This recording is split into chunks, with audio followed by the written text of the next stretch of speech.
Just reading Genesis, I'm like, what does this mean? Who are we in Genesis? The we are the Anunnaki according to the ancient Sumerian text. So if you look at Genesis, which is the generations of Isis. What you talking about, Willis? And the reason why is because Isis took an egg out of one of our cousins that was here, and she actually took genetic material out, inserted it into her womb, and took it to full term for 10 months and gave birth to the Adamu according to the ancient text. And the Adamu means first man. That's the dumbest thing I've ever heard in my life. It wasn't the first person on earth. I looked at the etymology of Adam the other day, and I found Adama, which is a Hebrew word for dirt, earth, soil. So it led me to believe that the story of Genesis, as we read it, is not that. It's not people necessarily. Well, it's actually what it is they had found a way, believe it or not, thousands of years ago to create cloned people. This ain't my idea. This is the ancient text. Whose mess is this?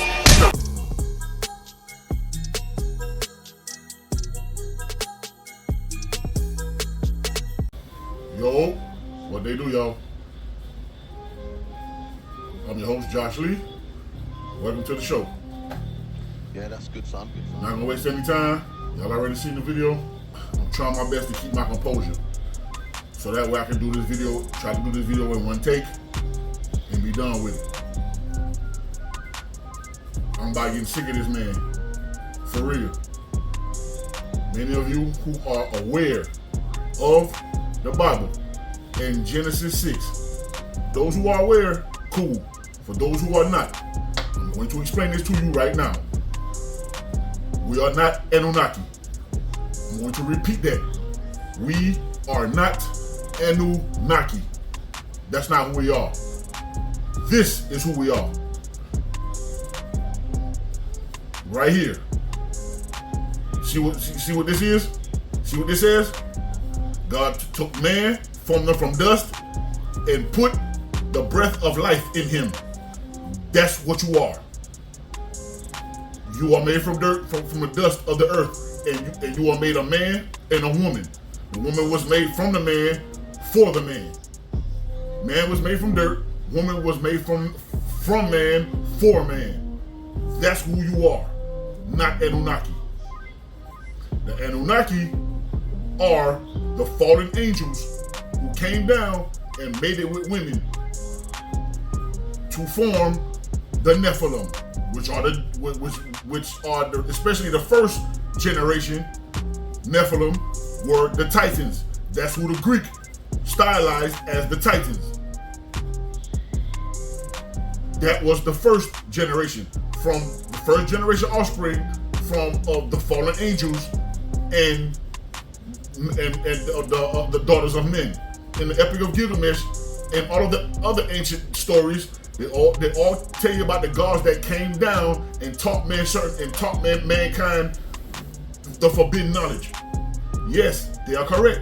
They were these gods. But they weren't the gods that we are thinking. These were the fallen angels, the watchers. And Mike, please stop talking to this man. Mike, you want to know where you came from? I just told you. This is what you are. You said that you read Genesis. Continue reading Genesis. Mike, here's my challenge to you, Mike. Read the book. Read Genesis again. Then you take the book of Enoch, you take the book of Jasher, and you take the book of Jubilees. If you take those three books, you read them in unison with the book of Genesis, I promise you, your eyes will open up more into the rest of the Bible. That right there is the Rosetta Stone for the rest of the Bible. Because the book of Enoch and Jasher and Jubilees tell you exactly who the watchers were, who the main characters were, why they came down, where they came down, and what they did when they came down. And it's all in you. The reason why you're not going to see it in the Bible is because at the time, even at the time of the Bible being put together, those writings, they were already aware of the Nephilim. So they didn't have to put it in there. Because the people that was being inspired to write the scripture already knew. Because the spirit was already, because remember, Enoch is the seventh from Adam. Those watchers, the Anunnaki, came down in the days of Jared, his father. That's when they came down. So they came down, and you know what they did when they came down? This is what they did. read the book of Enoch. When you read the book of Enoch, it tells you right here. This is exactly what they did. And from reading the book of Enoch, the book of Joshua, and the book of Jubilees, all in unison, they all say the same thing. Because it all goes more into detail about Genesis 6 and what happened. So that genetically modified crap, that's a lie. We were genetically corrupted because of when the angels came down from made it with women. Because why? When you look at if you read Genesis, you already know, Mike, that the very first prophecy in Genesis was that Satan was going to get his head crushed from biting the heel of the seed of the woman. That was the very first, right there. That's the very first prophecy. So tell me, Mike, what would you do, Mike, if that same prophecy, if God gave you that same prophecy? Remember, you being Satan, you are a created being. You are a created being. Even with all the power you got, you are no match for the Creator. You are just part of creation. So, if the Creator gives you a prophecy like that your head will be crushed, you already know what that means. By the seed of the woman. That you and the seed of the woman will have enmity between each other. There will be enmity between you two. In other words, y'all gonna have beef. Plain and simple. Y'all not gonna be able to commingle with each other. Both of y'all can't be here. It ain't big enough for the both of y'all. So what do? First thing you do, you get Cain to kill Abel. Now that Cain killed Abel, that already leaves Cain to be prepositioned to listen to the voice of the enemy. So now that he done killed Abel, what is the blood? Okay, how does Jesus come into the picture now? How is he supposed to come into it if Abel is gone? This is where Seth comes in at. So after they have Seth, what happens? After from Seth all the way to Lamech. Y'all, I'm sorry. The days of Jared is where the angels came down, because that's the name of Jared.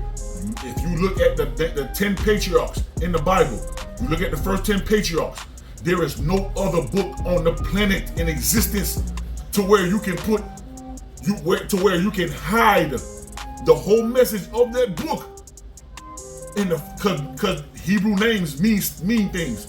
So you take the first 10 names, these first 10 names, tell me what other book can you do this to, where you can take the first 10 names in the patriarchs in the Bible, in that book, or in history, to where the hidden message of the whole book is in the names of the first 10 patriarchs. Tell me what other book in existence can do that. Only the Creator has the power in order to make that something like that, orchestrate something like that. Billy is totally wrong, man.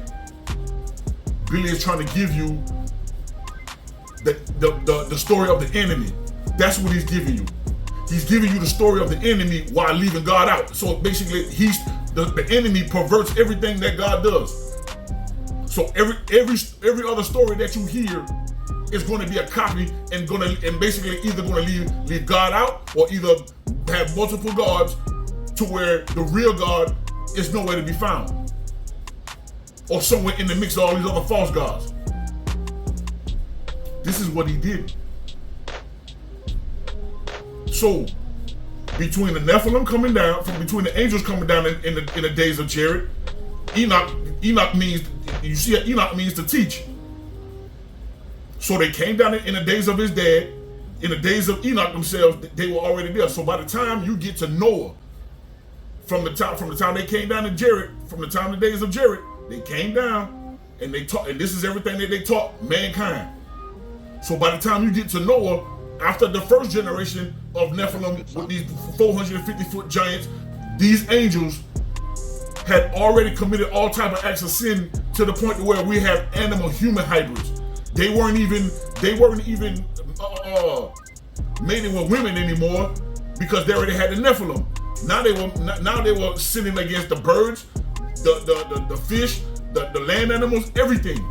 This is where you get the human animal hybrids come from. Your centaurs, your minotaurs, and all other abominations was roaming the earth. That's is why Genesis tells you that the whole earth was corrupted.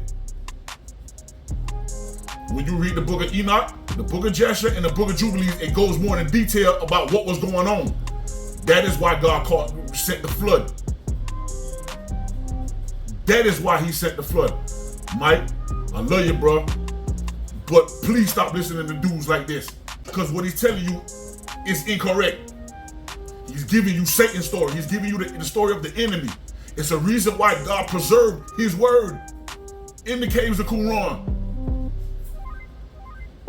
Just the Dead Sea Scrolls, that tells you right there, the Dead Sea Scrolls should have dead any doubt anybody should have in the Bible. But you still got people that refuse to believe it.